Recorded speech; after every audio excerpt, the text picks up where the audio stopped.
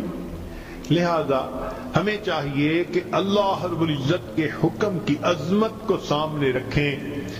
ہمیشہ خیال رکھیں کہ حکم خدا کبھی بھی ٹوٹنے نہ پائے.